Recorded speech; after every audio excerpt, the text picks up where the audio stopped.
Warner Theater, Washington, D.C., a.k.a. Chocolate City. At least it was chocolate at the time. And the year was 1981. House lights fading, audience anticipating the style, the tone, the phenomenon known as Miss Nina Simone. That night, she was to perform solo. But as she sat at the piano, we noticed something strange, amiss. Her gaze vacuous, distant. And when her voice left her lips, what escaped was slurred. Pinpoint accuracy of artistry blurred. Heard there were troubles. Rather it remained rumor, but there it was. On stage, live and in living color. The adoring crowd of Black and Proud wasn't prepared to see Nina, our sister, in a drunken stupor. Now, understand this. On our journey for justice and equality, to the soundtrack of her melodies, Black folks found the courage to press on. We grew strong as the message of her conscious lyrics roared unapologetically. Until this moment, we didn't notice Nina was approaching her twilight, the dimming of her light. She was giving up the fight. It was frightening to us. So much so, sisters in the audience began to cry. It wasn't long before the entire audience gaze was glazed with eyes filled with tears.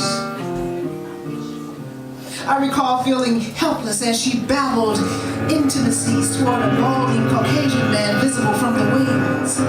Believed it was her manager, obviously her significant other. Was hoping the man would help her, escort her off the stage, but instead, she stayed. She barely sang or played, yet none of us complained. Rather, we felt deeply pained seeing our sister Nina in the role of fallen soldier. Her days of wine and roses winding down to days of losing and losing perspective. Something needed to happen to change the energy.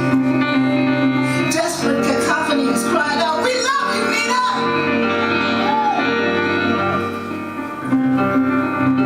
Few attempts to fill the emptiness she attempted to fill with intoxicants.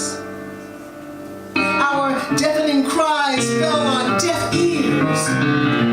She was in no disposition to hear. It became clear there was nothing we could do to resuscitate the life force that was leaving her heart, her voice, her very breath. Heaviness I felt in my own chest as we witnessed the beacon fading before us. Young, gifted, and black. Nina, you gave us that. At a time when Black people desperately needed your anthems of encouragement. Ironic, you could not heed the message of your own voice. Nina, God damn! Your adoring fans will forever revel in your lush legacy, the rush we received from your impeccable artistry.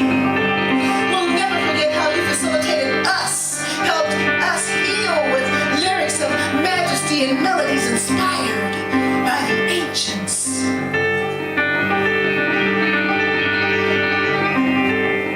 That night in D.C., at the Warner, marked the beginning of the end of an era. The one, the only, Nina Simone. You carried the torch. Had a damn good run. Only hope the rest of us can maintain the flame and do it justice. Well done, Nina. Rest well, my sister.